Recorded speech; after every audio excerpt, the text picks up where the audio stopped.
There have been a number of special times that I consider to be my favorite video game moments, and they all have something in common. They're all based around me engaging in an emotion that I would not have expected to come out of that game. Often it's something as simple as laughing out loud, or becoming enraged, or making somebody else enraged, or making others react. But one of those moments came, of all places, during Grand Theft Auto 5, the game where you ride around as one of 3 different characters and beat people up, steal cars, and cause all kinds of mayhem. But it wasn't some sort of car jump or blowing up a plane or crashing into something that got that emotion out of me. It was doing one of the many fetch quests the game makes you do, where you drive to one part of the city and then drive back. It's constantly trying to put up realistic night and day and weather throughout the game's time. As luck would have it, I was driving along the coast of this city, heading back to my home base. And it had turned into late evening, something like 10 or 11 p.m. at night, and I was driving into the city along the ocean, and across from me, through the bay, the lights of a pier with a Ferris wheel. And there were cars coming back and forth throughout the city, and you could see them, fuzzy, hazy, but moving. And for a moment, just for a moment, I could feel a pull to a dream I had as a child, and a feeling of a place I had always wanted to be. And that was the last thing I expected I was going to feel. This is Jason Scott Talks His Way Out of It, a podcast about technology, history, and getting myself out of debt. Thanks to William Hearn, Daniel Boyd, and the hundreds of other supporters on Patreon and elsewhere who have been supporting me and helping me get out of debt. The feeling that Grand Theft Auto 5 was giving me was a feeling of a melancholy wish. If you've not played Grand Theft Auto 5, it's a little hard to explain what it all looks like. This is a game series that has been going on for a while, and when the game started out, it was a top-down, straightforward driving and shooting game created by the same video game studio, DMA Design, that made Lemmings, among other classics. And these guys were just putting together another violent shooter game. But something weird happened. They kept releasing new versions, and each of these versions became more and more ambitious. They switched from a top-down mode to a 3D game, and while the general gameplay didn't modify all that much, you were essentially a sociopathic criminal of some sort, moving from place to place and stealing cars and beating up people and getting money and fame depending on how you played it. The game itself became more and more weirdly realistic. Not necessarily realistic by becoming a movie or a photograph, but moving into its computer graphics uncanny valley feel and giving you, I would say, an analog for a sort of real world.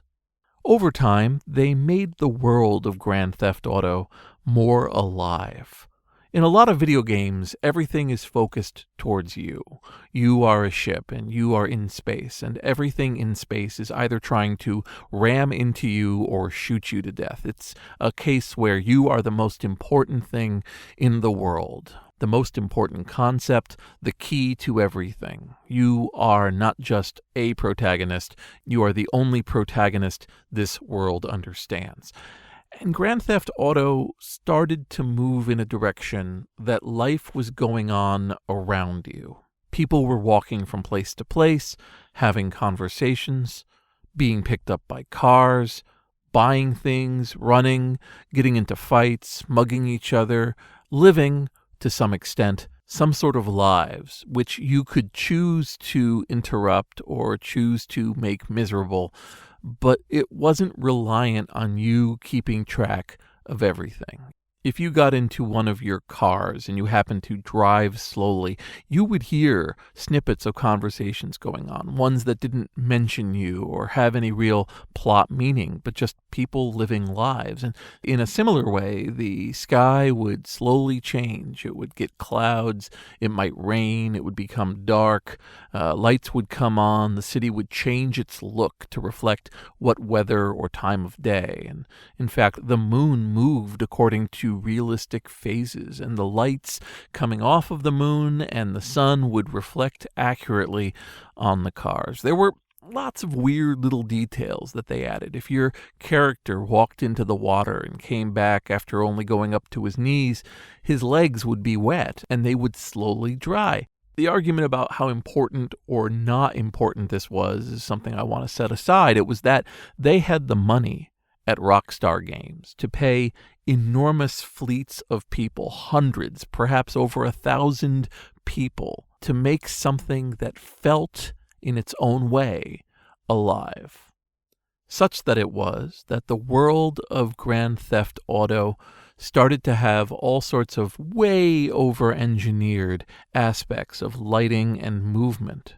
During a technical speech given by one of the designers of the Grand Theft Auto engine, he mentioned that if you saw some pixel representing a street light or a store and you drove in that direction and you kept your eye on that pixel, it would become an actual light source somewhere inside of the game. There was, in other words, a disproportionate dedication to what some might call realism. Such it was then that I was driving on this highway at night in Grand Theft Auto, having done dozens and dozens of missions and dealt with all sorts of problems, but yet was finding myself staring out over this bay. In their quest to make some sort of realistic world, at least as far as lights and vehicles went, the creators of Grand Theft Auto 5 had given back to me a memory. I didn't learn to drive until I was 27, so I spent a lot of time, way more time than a person should, in the back of cars, looking out over darkness, looking out over landscapes. When you're driving, you do have to keep your eye on the road, and you can let your gaze drift a little bit, but not that much, because you will be risking yourself. But if you're always in the back of a car, life becomes a bit of a diorama for you. You observe things. You see how buildings are put together. You see how people walk. You see what stores are offering and what the names of things are, and you read a lot of signs. And if you're a kid who's always riding around in the back of cars, you wish for things, but you often don't have the ability to act on it. I've said before that one of the reasons kids will get into hacking is because it'll probably be the first time in their lives they have that amount of control. You spend a lot of your time as a kid, after all, being told where to go, what to do, what classes you have to take, where the family is going to travel. You spend a lot of time in the back of cars being driven to a place you may or may not want to go. And from a very young age, I fell in love with arcades and entertainment centers and piers and tourist traps, because those were very, very interesting, and very often they weren't places that we were going. We might be driving for a few hours from one town to another for some sort of family event, or because my father or mother had somewhere we were supposed to be visiting, and I would look out the window and see something, and it was designed, of course, to be interesting, whether it was a large bright sign or bright flashing lights or some big statue that was meant to make a person want to look closer. And I would ask my parents if I could go there, and usually we couldn't. I mean, sometimes, of course, we were able to go, which told me it was worth my time. I would go there, and all of the dumb postcards and decorations and machines to put money into were worth all of the trouble of waiting for them. But often we didn't have the opportunity. They became things that I wished for, and I was sad I wasn't going to see, and I would put in my mind the hope that I would remember to come back when I was older and I had the power to visit them. Naturally, a lot of these places both faded from memory or became themselves obsolete, things that disappeared, places that were never going to be again. Something that was stunning to look at when I was 9 was now a hollow shell when I returned at 25. And so it was in this video game that I was playing in my 40s that I would look out over blurring lights moving around near a huge, distant Ferris wheel, and I would feel that same pull, that same sadness that I was probably not going to get there in time, that the lights were going to go out, or we would turn and I wouldn't see it anymore, that it would disappear behind trees and I wouldn't ever be able to visit again. It would be gone. The fact that things had gotten to that point, that I would feel that real human emotion reaching through decades of my life, has given me 2 things to think about. The first thing is the worth and value of telling these stories and helping me pull up again things that I've buried or forgotten about, and valid wishes and dreams that I had that I forgot that I had, and using my adulthood to either achieve those wishes, if they still have any weight, or find a way to make them live in others, to find out the story, to research why something was and why it's gone. Because even though the dreams of a child are often a small thing, they are a true thing, and I would like some more of that truth in my life. The second idea that I've had is how I'm very excited to where game engines are going to go, and especially what these engines are going to do as they fall into more and more hands. You see, it's very obvious to me that the future is in creating very complicated, yet also very easy to interface with game engines.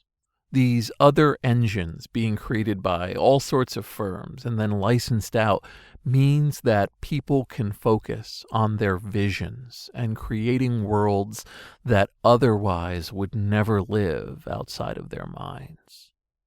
I have to hope, I need to hope, that the different engine companies, as they license out these incredible pieces of technology, the ability to create a vision that will be shared, and that as time goes on, these engines will find other meaning, pulling in data from the world or from algorithms, visions of dreams and ideas that otherwise would just fade into obscurity or just be the lost wishes of a young child.